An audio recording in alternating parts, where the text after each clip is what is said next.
Okay, so since Trump won the election, we're cooked. Yup. I'm gonna be leaving the US and I'm gonna be moving to Hawaii. So we'll see how it goes. And I'll update you guys. What's going on is Anton from antondaniels.com. I appreciate you guys for continuing to rock with us. Not the sharpest knife in the tool shed, but there's people obviously that don't even realize that Hawaii is a part of the United States. Neither here nor there, but the fallout continues. I want to have a conversation about moving abroad, right? And I've traveled the continental U.S., and I've also traveled abroad to several different countries, including Tokyo, Frankfurt, Amsterdam, obviously Mexico and Canada, because Canada is literally right across the street from Detroit. Bucharest, Romania? Yeah, Bucharest, Romania. Just got back from Bucharest. So I've been to a few places, right? And I'm not saying that I'm the world traveler, but I have studied different cultures, and I do understand exactly what it means and what it takes in order to live across the pond or overseas, right? And the conversation from a lot of people is now centered around, oh my God, I want to move. Listen, 99% of y'all ain't doing nothing anyway. You ain't even got a passport. Some of y'all don't even qualify for a passport. You know what I'm saying? You got to make sure that that ankle monitor stays on your foot. But there is a misconception of what it takes. And I think that a lot of people that visit most of these countries, they visit the tourist areas. That's not you. You know what I'm saying? You're going to be living in the regular areas with everybody else. And so it's a little bit different. As a matter of fact, let me show you this video really quickly of somebody that actually speaks on his experience, because there's good and bad. Living abroad ain't a flex. Let me tell you why. First, me and many of the other expats that live here are here for one reason and one reason only. We have smaller salaries and our money goes a lot longer here. If I could pay $2,000-$3,000 in rent comfortably in the United States, I probably would still be there.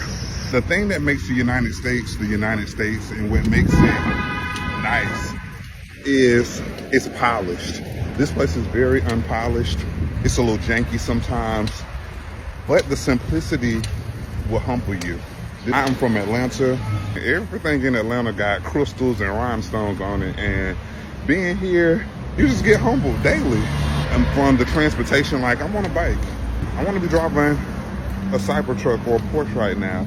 A nice apartment, and my apartment is $1,000 a month, which is a steal. I have a 2-bedroom, 2-bath, but it's not overly glamorous. Things here aren't designed for luxury. They're not even designed for function. It's just designed to check off a list. Like, you might have 2 bathrooms.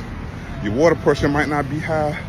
You might have a toilet in the shower, not really functional, but you have one, right? Also, getting used to constantly being uncomfortable, not in a life-threatening type of way, but in a way where you just know that you're not at home. Like, I went to the United States this past week, and I miss not being misunderstood. I miss not being misunderstood. The language barrier sometimes be kicking my ass. As hard as I try, like, I beat myself up about that all the time.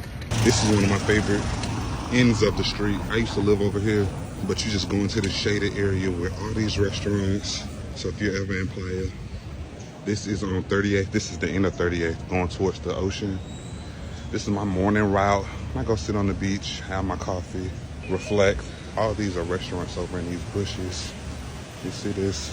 Also, for me, like, Latin America has this thing, I don't want to call it poverty, but it's just very basic, and it's the standard across everything. Like, only things that they have like that are really upscale is for visitors and for tourists. It's not for like the locals, and I think that's kind of sad. But like, what I'm realizing is just culturally they're used to not having a lot, and they comfortable with it. So everything is very just basic. I call it mid, like mid food, mid living conditions, mid, just mid. It's just very mid. Nothing against the people. Like, I guess it gives you like this air of humility that you don't get in the States, where everything is extremely gaudy, hotty, big, sparkly, shiny, and overpriced. Some of us live abroad for the experience. For me, it's a mixture of the experience and the pricing. Like, I was closing my business or taking a break from my business, and I needed to live somewhere where I could live affordably and comfortably. So this is the thing, but you definitely have to make some sacrifices. Like it's not as glamorous as it seems. Okay, so I finally made it to the ocean. So the next thing is you do get very lonely here. Granted, there are a lot of other people like me who are here, right? I think everybody came here because they were just mentally exhausted at some point in time. So it's connected but very disconnected, or maybe it's just me, but a couple of friends that I have talked to here have just discussed how hard it is to build like community around things that you're actually into, or what you have going on, besides the fact that you are black and abroad. Like we all have that in common, but outside of that, sometimes there aren't a lot of common intersectors. So that has been something for me. Like I get lonely. I'm good with being by myself for periods of time, but it does get lonely sometimes. And I think it's a mixture of the being lonely and the mid things to do. Like outside of restaurants, beach, rooftops, pools, there's not tons of stuff to do here. I would say a lot of people who come here come with their partners or their kids. So if you got your kids and your man or your girl, it's a little different. But for us single people, we just be out here trying to link with each other and just figure it out. Look at the ocean, y'all. It's beautiful this morning. This is definitely a plus. It's officially fall. There's no seaweed in the water. Another thing that is difficult for me is living out of a suitcase. So coming here can get costly when you have more things, and if you are the type of person who plans on moving around and bouncing around from country to country, you don't want to have too much stuff. So accumulating stuff is the issue if you are the type that likes to shop, which I am, or if you're the type that likes to get dressed, which I am. You don't really get dressed here often, one, because it's so hot, but two, it's really not tons of places to be dressed to the nines for. But you have to keep your load light, so that means no accumulating unnecessary things. So you really have it in the back of your head to not to leave here with more stuff than you came with. And also for me, I'm a big person, I'm a big guy. So shopping just ain't it here. Like the largest size shoe they have here is like an 11.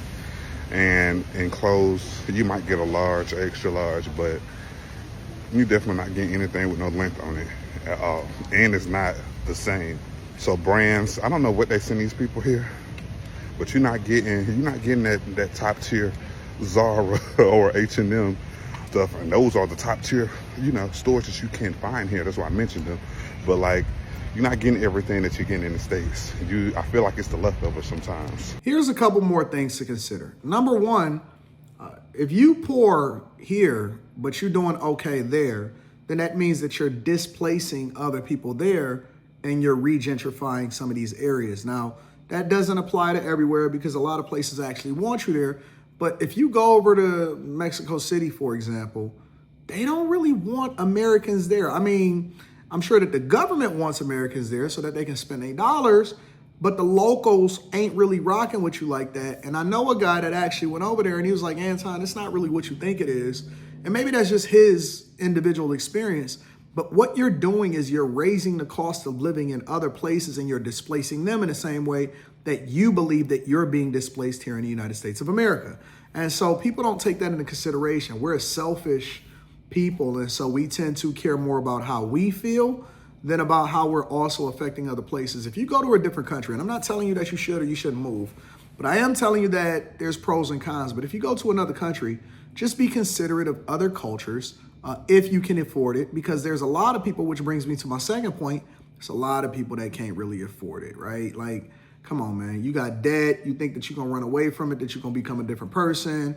All of a sudden, since you out of the country, you're not. You going to take you no matter where you go with yourself. You know what I'm saying? So just be mindful. I will say in my closing statement that if you are one of these sassy people, like the very first person that was on this video, and, you're willing to move, then that's cool. I will say that, number one, Hawaii is much, much more expensive than the rest of the United States of America. It's very expensive to live in Hawaii for some of y'all. Number two, don't come back. Don't come back. We cool. Like, this is my home. I love the United States of America. I love Michigan. You know what I'm saying? So I've made Michigan my home, and I can go and visit anywhere. But when y'all make this decision, why don't y'all stick with it? You know what I'm saying? And if you have a great time, then I'm all for it. But I think that people should be able to do whatever it is that they want to do as long as they're doing it by the law. And in addition to that, all of this fear mongering, when we winning and we running it up and we getting this bag, then just stay where you at and we cool with that. Listen, I love you. I appreciate y'all. Y'all let me know what y'all think about people talking about they moving. They said that the last time and they didn't do it, but a lot of people saying that they moving out of this election and before their rights are taken. Y'all let me know what y'all think in the comments. Also, make sure you tap into the Patreon. Link is in the description. Teach Hanley, 40% off your first order plus 20% off for life. And then last but not least, get your tickets if you're still in the United States of America. Get your tickets to come and kick it with me December 14th in Detroit. I love you. I appreciate you. I'm going to holler at you later. Peace.